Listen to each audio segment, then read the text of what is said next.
Praise God. Purihin po ang ating Panginoong Diyos sa gabi niyo pa. Hallelujah! Hinanyaan ko po na tayo po yung magsasayang po lahat at meron naman po ako papasahin mula po sa salita ng ating Panginoong Diyos. Sa sulat po ni Apostol Pablo sa mga taga-Efeso. Ephesians chapter 4 verse 16. Naganito po ang sinasabi.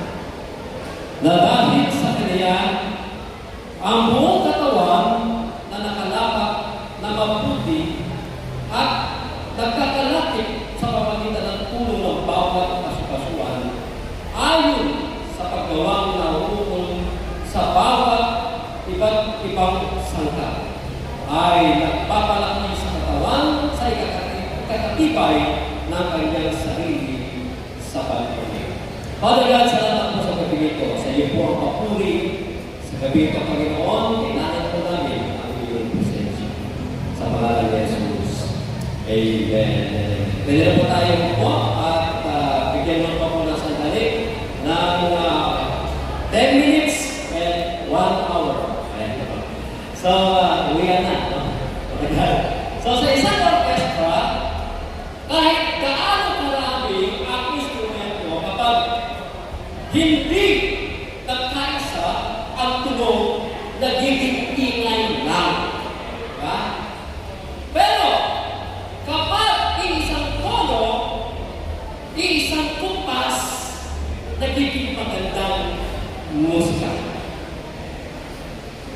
Ganito rin, mga kapatid. Sa iglesia, iba-iba tayo, pero may isang misyon mula sa Diyos. At sa panahon, may proyekto at gawain ng iglesia, mas kailangan ang pagkakaisa sa layunin makipaghabi ang Panginoon. When the church becomes one sound, it moves one vision forward with power and unity. Tignan natin kung paano tayo magiging isang katawan na gumagalaw sa isang direksyon ayon sa sulat po ni Apostol Pablo sa mga taga-Efeso. Alam niyo ba mga kapatid, hindi lang po ito sa Paska. No? Yung pagkakaisa, yung one sound, no? Yung one sound, one vision, hindi lang po ito sa Paska. Lahat po tayo, kailangan po natin ito. No? Kailangan po natin, sapagkat ito po ang gusto mangyari ni Apostol Pablo sa bawat iglesia, sa bawat Kristiyano, na meron pong pagkakaisa. Amen? Malakas na okay? Yun po ang gusto makita. At ang gusto po makita ng Diyos sa bawat isa sa atin ay ano? Magkaroon po ng unity. Ng unity in purpose. Meron pong common calling ng bawat Kristiyano na kapatid. Tinawag po tayo ng Diyos sa isang layunin. No? Lahat ay may isang tawag mula sa Panginoon. Maglingkod, hindi manood.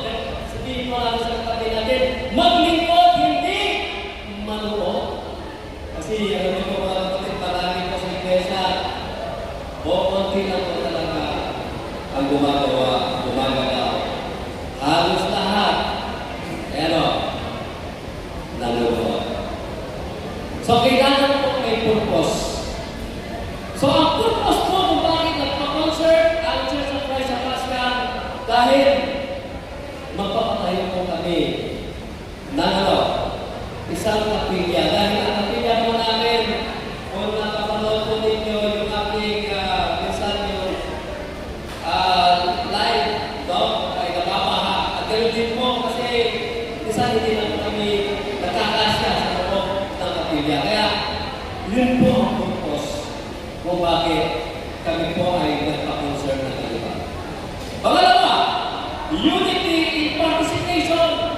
Everyone contribute. May bahagi ang bawat isa. May bahagi po ang bawat isa.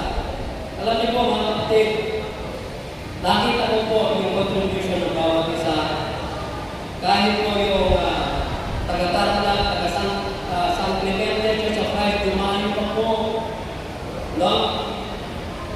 Kumbaga, ang layo-layo, pag kami pumunta dyan, ang layo-layo, kakanta lang kami. Ilang minuto lang. Hindi po yun ang tinignan nila. At tinignan po nila ay ang pagtulong sa iglesia lokal dito po sa Pasca. At ganun din po ang bawat isa sa atin. Amen? Balikan po natin ang Panginoon. And even po yung ibang mga churches po dito po sa Cavite, San Antonio, lahat po yung malalayo. Diba? Pinom yung choir. No, yung choir, bihira po kayo makakita ng ganoon sa San Antonio Church of Christ. No? Bihira po kayo. Dito lang po nangyari. Dito lang po nangyari. Kaya pagpalagpagan po natin ang ating Panginoong Diyos. So, thank God po. Thanks God sa bagay na yan, mga kapatid. So, hindi po namin, kumbaga, yung pong sacrifice na ginawa po ninyo, lahat po, bumili ng mga tickets, hindi po namin malatawaran ang sakripisyo na binigay niyo po sa gabi nito. Pero ito po, ang masasabi ko po sa inyo, everyone contribute, walang maliit na ambag, mga kapatid. Walang maliit na ambag, basta para sa Diyos. Amen? Basta para sa Diyos. So, palagpagan po natin ang ating Panginoon. And last, unity in God. Growth through service. Lumalago ang iglesia kapag nagbiling po ang bawat proyekto. Kapag may proyekto, kailangan makita po sana na nakakaisa ang iglesia lokal dito po sa Cavite. Kaya, mga kapatid, tunay nga na ang Panginoon ay napakabuti. Ang pag-ibig po niya, kailangan na yung pag-ibig niya sa bawat isa sa atin ay makita dahil alam ng Diyos na meron po tayong pagkakaisa. May pagkakaisa, may pagkakaisa. Kung nais natin maging matagumpay ang proyekto na mga gawain ng iglesia, kailangan natin maging one sound, one vision, isa sa layunin, isa sa pagkikilahok, at isa sa paglago. Mabuhay po ang Diyos. Purihin po natin ang ating Panginoon Diyos. Pagkakita natin ang Panginoon. That's all. Tayo po ay tumayo po lahat at tayo po ay manalangin. Salamat po ang Diyos sa gabi ito. Salamat po sa iyo pong salita na aming pong narinig.